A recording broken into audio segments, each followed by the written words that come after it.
You're about to play an unfinished level from The Last of Us Part 2.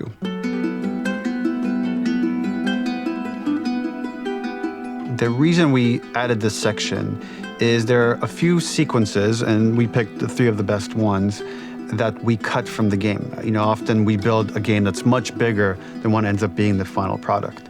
They were months away from being finished, but we wanted to give you an insight of what it's like when we built a game, because often we have this whole thing constructed and it doesn't have final art or audio or dialogue. And here you get to see the building blocks of what it's like when we first string a bunch of these levels together. This is the intro to the first deleted level, and this one is the roughest of the 3. We wanted to show more of how Jackson operates. So this is the festival where Ellie ultimately kisses Dina. This sequence would have come very late in the game as a flashback sequence while you're in the farm with Dina. And we wanted to show what is the rest of Jackson doing, and wanted to put on the stick, make it interactive. So you could see when you're outside, there are all these almost like carnival games that you can play. You could mix drinks, you could play with these kids that are playing a sort of clicker Marco Polo, sit down and listen to conversations. And all the different interactions were first or second pass, very, very early passes.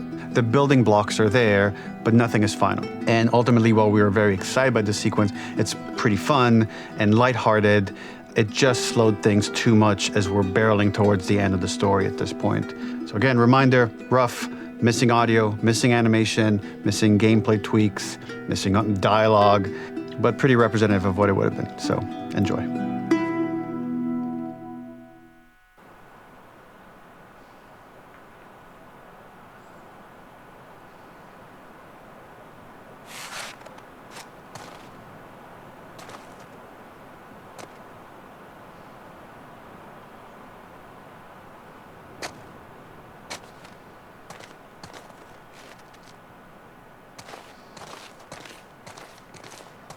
Originally, this level was going to transition us to farm. We would go all the way through to the dance, where Ellie and Dina share their first kiss. Then we would play through farm, and when Ellie plays the guitar at night, she would remember the Seth incident. So, the opening for this was a little tricky. We needed it to match at least a little what you might expect emotionally coming from prior beats, because we were already purposefully disorienting you in time and space. Remember, you just came from this huge fight. To jump straight into it would have been a little too jarring. After some back and forth, we rooted it in Ellie's nerves, calling back to her hands shaking in the theater. But this time, for a much more innocuous reason we'll find out later. She's nervous because she has a crush on Dina, who is the only reason why she's here at the dance.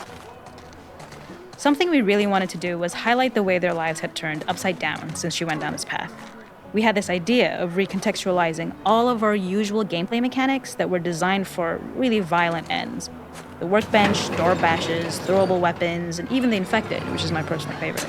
Peppered throughout the level are moments of levity or shared history, all the while seeing how happy and mundane they all were before her huge revenge odyssey.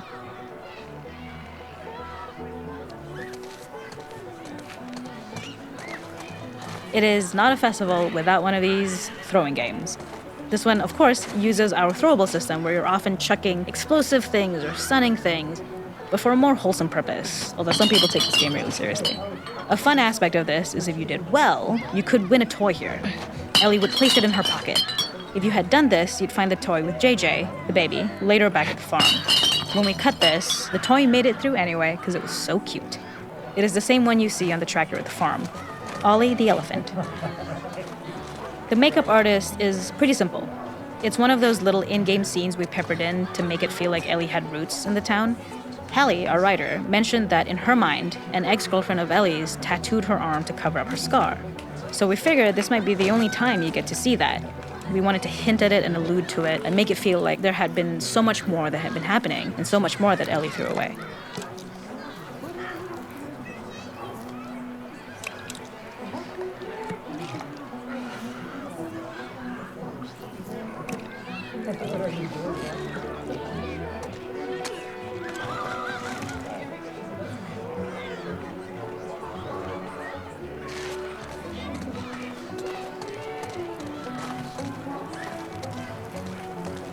We use our workbench a lot to make a lot of things that kill and maim and hurt people.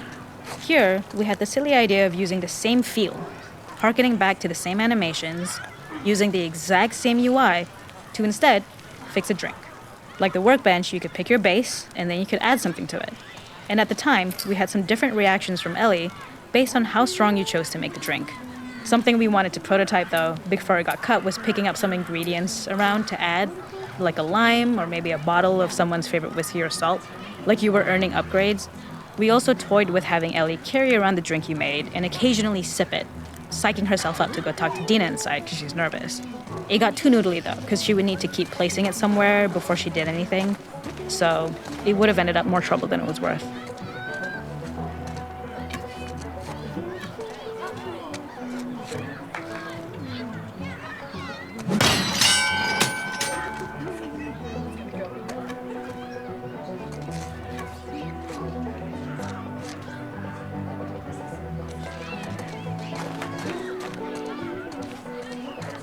This is one of my favorite sections because I think that it achieves both the slice of life aspect of Jackson while also being a stark reminder of how dark the world that they live in really is.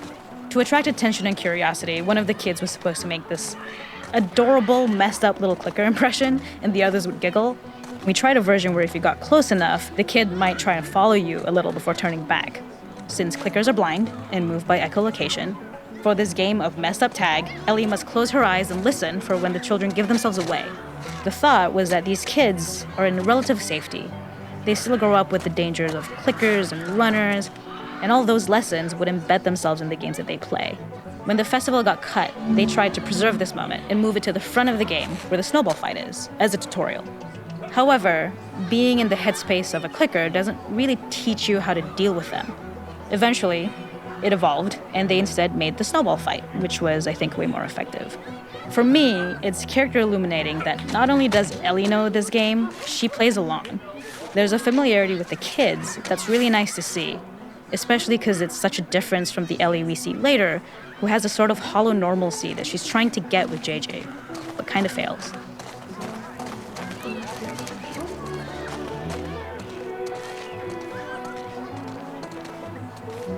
There's a hidden spot at the back that was just a bit of fun. It was highlighting Jackson's normalcy with something we would find in a real world. In the back, you would find teenagers finding some alone time with each other in a dark corner of a party. It was rewarding the player for peeking into a hidden corner, but ultimately redirecting them back to the festival.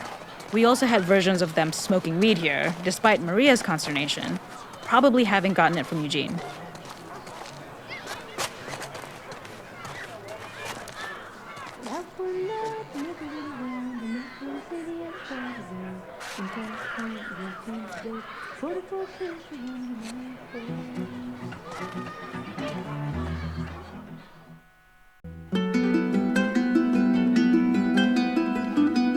In this second deleted level, which is an extended sequence of the sewers in Seattle, this comes on the heels of where Ellie goes into a building and she survives an attack by stalkers and gets thrown out of a window and gets swept away by the current. And then we cut this section that used to be there in the final game. Now you will get to play it. So this was a way to get a bit more interesting puzzles, interesting traversal, figure out how Ellie can navigate the sewers with the fighting current. Ultimately, with a lot of these levels and these sequences, the reason why we cut them more for pacing purposes. But here it is for you in this very kind of raw form that part of it will feel finished, parts of it will feel like assets are missing as far as audio, animation won't be final. But it's a glimpse into what a game looks like when it's months away from finishing. Enjoy.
¿Dónde diablos estoy?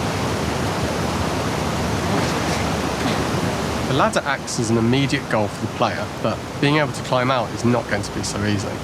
To keep levels interesting and engaging, we alternate between positive and negative values the player experiences. Here, it's a positive to have found a ladder, but then a negative to discover it's not the solution. But then another positive to identify the next short-term goal of the doorway. By alternating between these opposing values, we give players what they expect, but not how they expect it.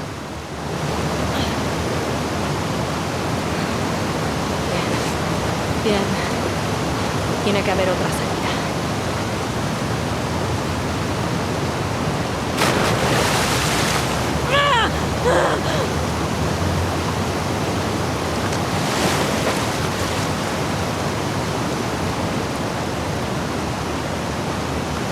This level, internally known as Find Nora, was quite long in duration as we had to make Ellie traverse a far distance to the opposite side of downtown Seattle. The sewer section was originally longer than what we released the game with, approximately 10 minutes more. This was one of the few areas of the game that used water flow as part of a traversal puzzle.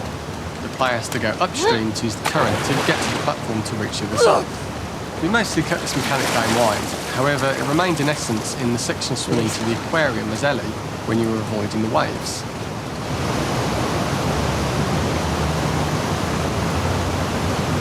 When players reach the doorway and enter into the room, they're faced with a dead end.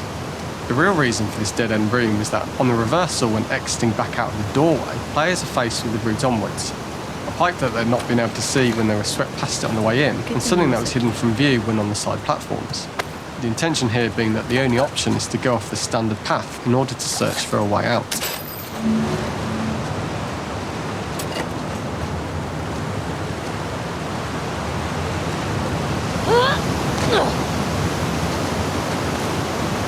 Sáquenme de este maldito lugar. Throughout the rest of the level, we also used light to indicate to the player that they were heading in the right direction. At each turn, however, we blocked the direct route forward. Players would know that they just have to keep finding alternative paths, promoting those feelings of being desperate and trapped. We slowly introduced the player to consider climbing into smaller pipes and crouching in these tight spaces. This is to slowly build up to and encourage the player to climb into such small pipes that they'll have to be crawling on their stomach, which is something that the player previously may not have recognised as a playable space, let alone the desired route they need to take. We added a tiny space just to reward the player's exploration with a pickup item, and we made sure it was something that made sense that you'd find in this area. A canister and all the garbage that had been washed into the sewers from the surface.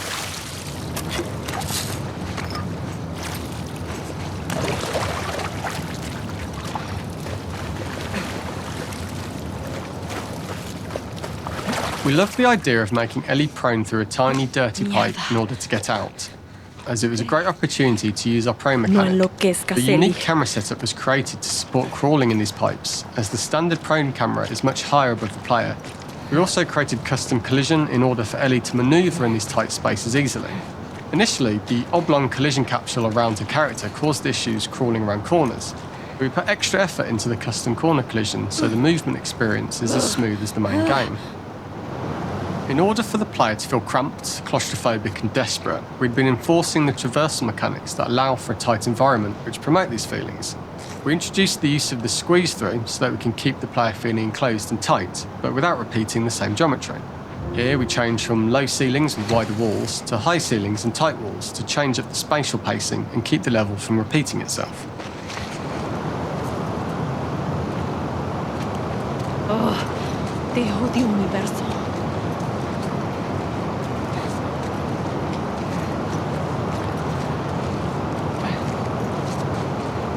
Este sería un lugar de mierda para morir.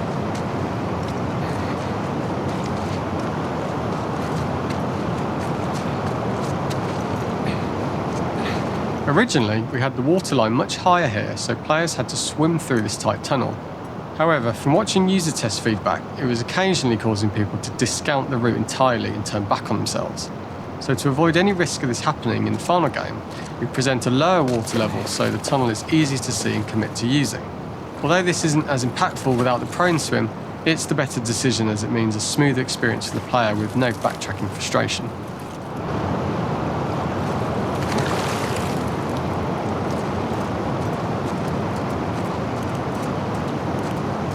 We draw the player towards this pipe as it's seemingly the route out of the tight space. Fairly soon, it's obvious that this path is blocked. If the player goes all the way up to the bars that block the path, they are rewarded with a pickup, so this journey doesn't feel wasted. It was important to encourage the player to try to progress along this path so that they would subtly be thinking of progress in this direction. We hint to the player that there is a bigger, new space beyond this pipe by showing the player the waterfall. This helps players consider the other route when they don't know how far the tunnel is or whether they'd make it. As we surface from the water and over the crest of the slope, we reveal what is further in this tunnel. A clicker that has sprouted and the fungus has grown on the sides of the pipe.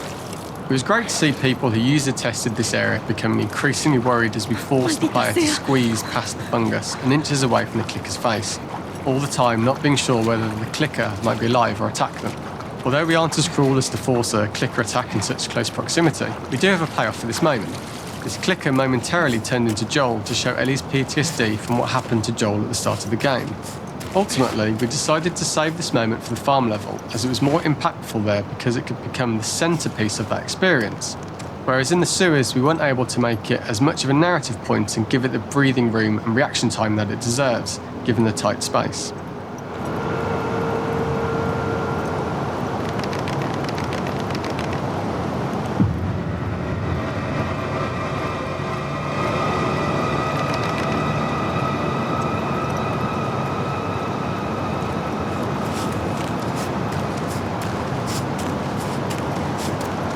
¡Mierda!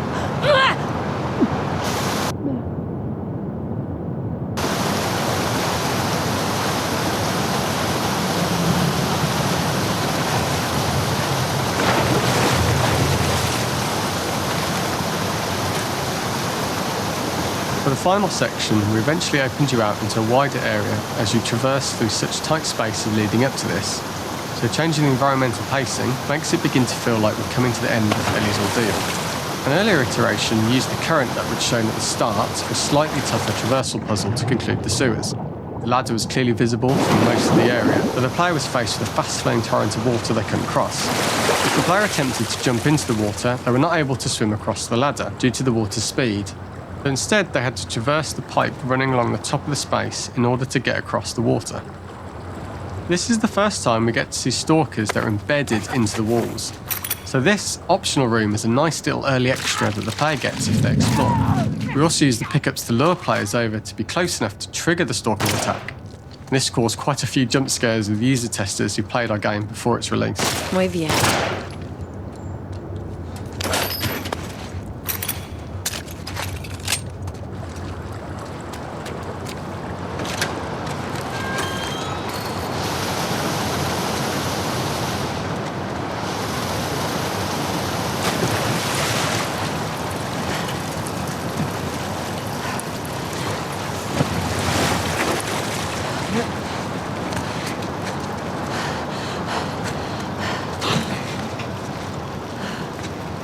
Using this pipe was retained in the iteration we shipped with, as it's the last of the extreme methods Ellie has to undergo in order to escape the sewers, and what she will go through in her pursuit of revenge.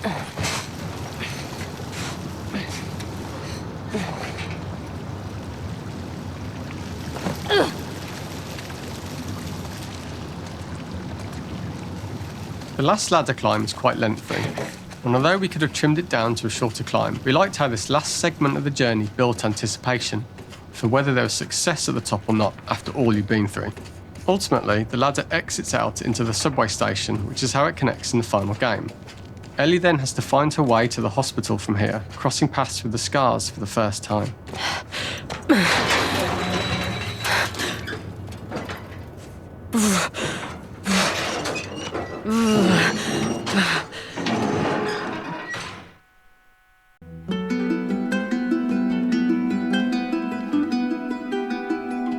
For this third and final deleted level, what we call the boar hunt sequence, this was a sequence pretty late in the game. It was right after the whole Seattle Abby sequence where Abby spares Ellie.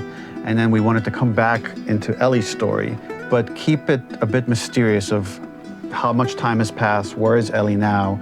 So we're coming in on Ellie and she's following a trail of blood. And we wanted to mirror in a way the deer hunt sequence from the first game, but this time do it with a boar. And there's something with Ellie that now she can't let go of this violence. She's pursuing it, even against this innocent animal. This was another opportunity to show how the violence that Ellie has experienced, the violence that she witnessed being afflicted onto Joel, is still sticking with her, and she's still experiencing these PTSD moments. This was a sequence that was pretty far along and was cut pretty late in production. Parts of it are still really rough, but the gameplay, the building blocks were all there. I think you'll have fun to see, like, again, a rough, unfinished sequence that you can play. You can see all the way to the end, and including a cinematic that we end up cutting. And the remnants of the sequence ended up being mentioned in Ellie's journal. So this part of the story that we developed still made its way into the game as kind of optional stuff that you could read about, but here you get to experience it. So as a reminder, this is pretty rough, months away from being finished, but you get to see it now.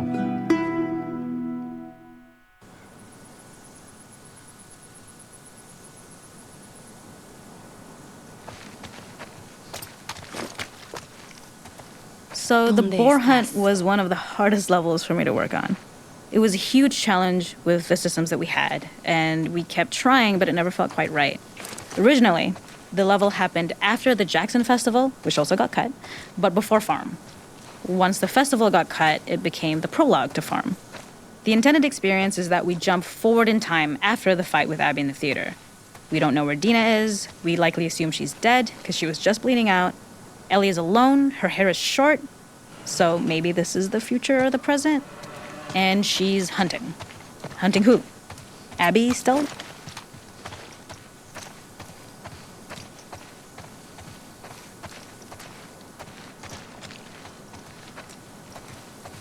In early iterations of the fight, it was more arena-like. The player slowly whittles down the boar's health. Ellie gets more visceral and more vicious. We get a little worried about her. As the boar gets weaker, more panicked, more feral, and we start feeling sympathetic to the boar was the hope. In all of these iterations, especially of these wider areas, it required custom AI and scripting to make sure it continued to feel organic as an animal, but we really needed it to do specific stuff. It needed to be able to close distances really, really quickly. It needed to charge to attack, but we wanted the feeling of hunting, so we needed to track it down from afar. And we also needed to discourage the player from attacking the boar when it's that close, or it would kind of turn into this melee kerfuffle. How do we do this in our world while keeping the boar believable? We must have gone through 5 or 6 iterations of the boar fight and all, and every single time it changed pretty drastically. We split it into clear phases, where one was like all long range. We tried another where you're getting close and you get the jump on it quite literally. You're jumping off of a rock to attack it. And then finally, we tried a bunch where you almost sort of go around a bunch of trailers and try and wrestle it. We uncovered after some time that taking down a boar over several phases felt very laborious and a little dramatic. It was comically long. It felt too boss-like, a little too gamey. We decided to cut the first few phases, and we opted for a cold open after the boar had already been hurt off screen. So that allowed us to focus on feeling like we're closing in on prey and to introduce the boar when it was at its most dangerous. Already hurt, already feral, much too close for comfort. And so the thinking was it would bring us more into Ellie's mindset. Is this really hunting for food, or is she hunting for some other reason? The gas station was built to highlight the boar's destructiveness. Since it's cramped, the boar feels larger. We also feel trapped with it, though perhaps it's trapped with us. When it charges, it gets to us quickly, so we must be on our toes. This made it more aligned with Ellie's sort of hunting for trouble mindset. Listening became more important, as well as moving around slowly so it didn't hear you. Could you spot it before it saw or heard you? And could you get a shot off quickly enough so you could dodge out of the way? Or is the shot worth the cost after? It feels like a gamble. By the end of the fight, everything would likely be in shambles. The boar would burst through the back, and Ellie would follow it and finally enact revenge. Bien. No veo nada. ¡Ah! ¡Carajo!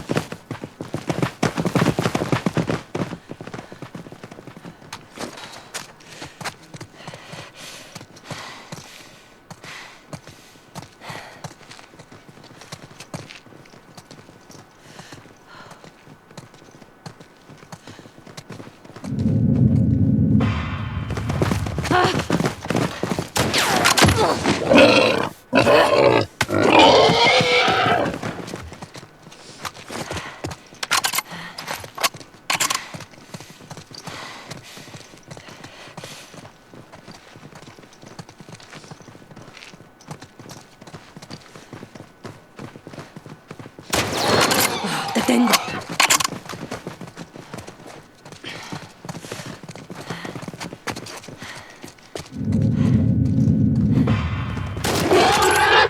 Se acabó. No tienes a dónde ir.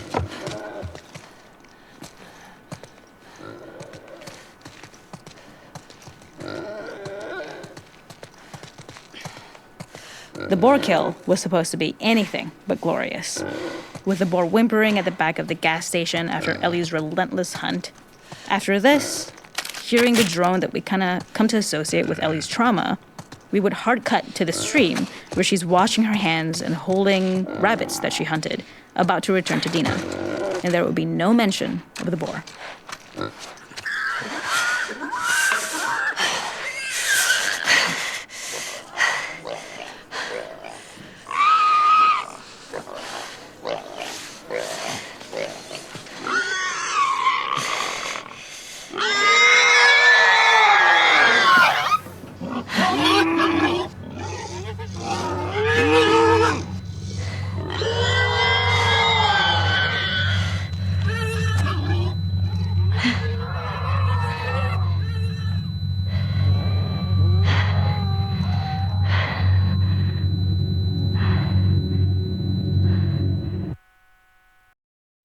This was a triumph.